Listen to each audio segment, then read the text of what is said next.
Hello दोस्तों, कैसे हो? उम्मीद है कि आप लोग अच्छे हैं। चलिए, सुबह सुबह एक बहुत ही करारा झटका वाला न्यूज़ आया है दोस्तों। और देखिए, ये हाई कोर्ट का फैसला आया है। शिक्षा विभाग ने जो है आदेश दिया है। हाई कोर्ट के फैसले के बाद शिक्षा विभाग ने आदेश दिया कि 2016 और 18 बैच के जो भी बीएड अभ्यर्थी थे या फिर 17-19 के जो बीएड अभ्यर्थी को नियुक्ति पत्र पर रोक लगा दिया है। आप समझ सकते हैं, जो अभ्यर्थी 17 सोलह 18 और 17-19, ये जो दो अभ्यर्थी हैं, मतलब दो सेशन के, इनके ऊपर जो है रोक लगा दिया है हाई कोर्ट ने फ़िलहाल इनकी ज्वाइनिंग पर, नियुक्ति पत्र पर। उसके बाद शिक्षा विभाग भी एक्शन लेते हुए रोक लगा दी। क्या कुछ मामला है, चलिए हम लोग जानते हैं। आप लोग अगर नए हमारे चैनल पे तो लाइक शेयर सब्सक्राइब जरूर कर दें। उसके बाद हम और भी बात करेंगे आपके सामने कि जो हमारा 7वां चरण है वह ऑनलाइन प्रक्रिया जो पूरी होगी, उसमें आप कितनी नियोजन इकाइयों में आवेदन कर सकते हैं। तो लगभग 20 नियोजन इकाइयों में आप आवेदन कर सकते हैं। इसके ऊपर भी हम बात करेंगे। तो चलिए, पहले जानते हैं हम छठा चरण के बारे में। तो शिक्षा विभाग ने छठे चरण के माध्यमिक और उच्च माध्यमिक शिक्षक नियोजन की भागीदारी उन बीएड अभ्यर्थियों की नियुक्ति पर रोक लगा दी है जिन्होंने सत्र 16 और 18 या फिर 17 और 19 बीएड उत्तीर्ण किया था। देखिए दोस्तों, आप लोग एसटीटी का मुद्दा जो है, वो एस्टेट जो होता है, उसमें कई बार लोग बिना क्वालिफाई किए ही अपेयरिंग में ही क्वालिफाई कर जाते हैं। जैसे इस बार 19 में भी कई अभ्यर्थी 18-20 वाले या उसके पहले वाले भी 20-22 वाले भी भर दिए थे, जिसके चलते कि वो कहीं ना कहीं बाहर हो सकते हैं। तो देखिए क्या कुछ है।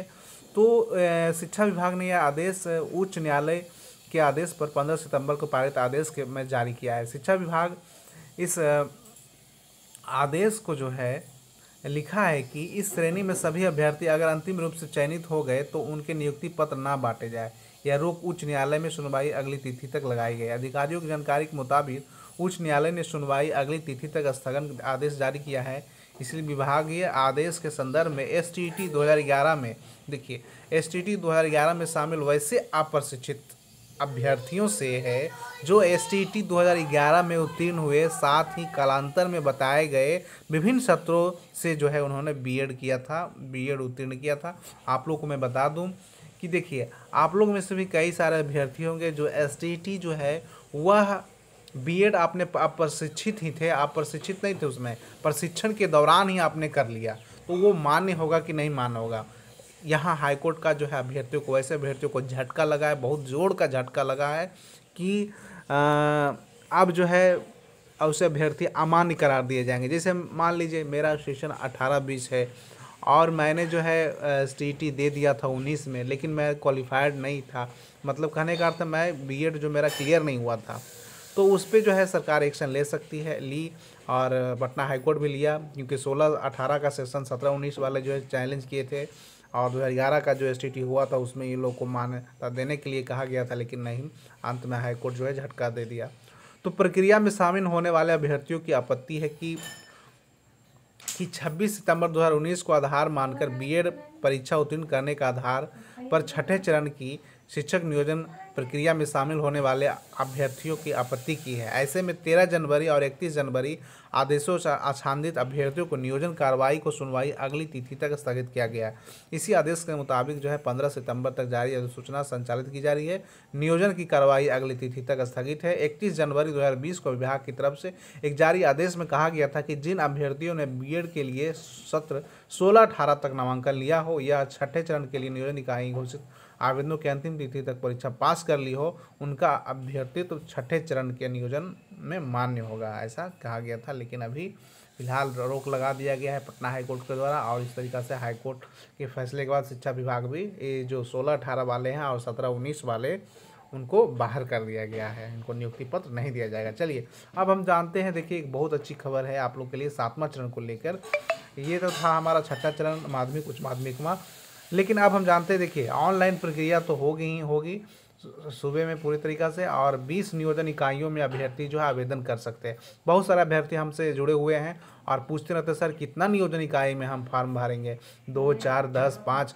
तो देखिए दोस्तों, आप लोग के सामने आ गया है निकल कर, आप 20 नियोजन इकाई में, कितने नियोजन इकाई में? 20, और वो भी आप होम नगर में ही, आपका होम पंचायत होम नगर में ही आप अपना अप्लाई करेंगे, वहीं आपका हो जाएगा। दूसरे ज़िला जाने की ज़रूरत आपकी नहीं होगी। अगर आपका मेरिट कम है तो आप दूसरा ज़िला भी देख सकते हैं। लेकिन मैं बता दूं आपको, जो शिक्षक नियुक्ति है इस साल करीब 2 लाख से अधिक पदों पर बिहार सरकार जो है करने जा रही है और प्रस्तावित हुई है। प्राथमिक, माध्यमिक और उच्च माध्यमिक शिक्षक बहाली प्रक्रिया केंद्रीकृत तरीके से तो हो गई होगी और शिक्षा विभाग इस पर निर्णय ले चुका है और अध्यक्षता भी हुई थी मुख्यमंत्री की, तो सहमति भी बन चुकी है। और शिक्षक अभ्यर्थी जो है नियोजन इकाइयों में आवेदन के लिए खुद नहीं जाना होगा, उनको खुद तो जाने की ज़रूरत नहीं है। जिस तरीके से आप छठे चरण में जाते थे, अब आपको जाना नहीं होगा, घर बैठे आप ही ऑनलाइन कर पाएंगे। अधिकतम 20 नियोजन इकाइयों में आवेदन का विकल्प देने का प्रस्ताव है। हालांकि विकल्प कम या अधिक किए जा सकते हैं, ऐसा नहीं 20 25 भी हो सकता है, 30 भी हो सकता है या फिर कम भी हो सकता है। तो जानकारी के मुताबिक अगर हम बात करें 7वें चरण अभ्यर्थियों के आवेदन को लेकर नियुक्ति तक समूची प्रक्रिया जो है वो ऑनलाइन होगी। और देखिए ऑनलाइन होगी दोस्तों, तो वास्तविक है कि ऑनलाइन होगी तो समय कम लगेगा। ज्वाइनिंग लेटर आपको जल्दी दे दिया जाएगा, 3 से 4 महीने जैसा कि बात किया गया था। वो जो मैं लाया था आपको शेड्यूल, वो शेड्यूल सही साबित हुआ है। देखिए वो शेड्यूल सही है, वो झूठा नहीं था।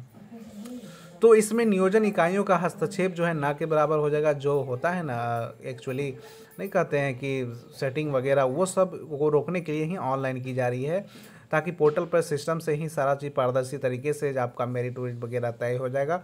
खाली आपको जाना होगा, आपको जो है नियोजन इकाई एक जाना होगा सिर्फ संबंधित औपचारिक पूरी करने के लिए, केवल काउंसलिंग के लिए आपको जाना होगा नियोजन इकाई और वहाँ पे खड़ा होना। और सूत्रों के मुताबिक गृह नगर में ही उनका जरूरी दस्तावेज। और एक बात मैं बता दूं, आपका जो डॉक्यूमेंट वेरिफिकेशन होगा वो आपके गृह जिले में ही हो जाएगा। गृह जिले में ही आपका दस्तावेज का चेक हो जाएगा। अभ्यर्थी को इधर उधर जाने की ज़रूरत नहीं पड़ेगी, सारा चीज़ आपका ऑनलाइन हो जाएगा। तो इसलिए आप समझ रहे हो कि 7वां चरण को लेकर ये आज का न्यूज़ था दोस्तों। उम्मीद है कि आपको अच्छा लगा होगा, और अच्छा लगा तो लाइक से सब्सक्राइब जरूर बनता है दोस्तों। ऐसे ही हमें मोटिवेट करें ताकि हमसे जुड़े रहें। तो चलिए फिर मिलते हैं कुछ नए इन्फॉर्मेशन के साथ, तब तक बने रहें। जय हिंद दोस्तों। वीडियो देखने के लिए नमस्कार। चलिए जय।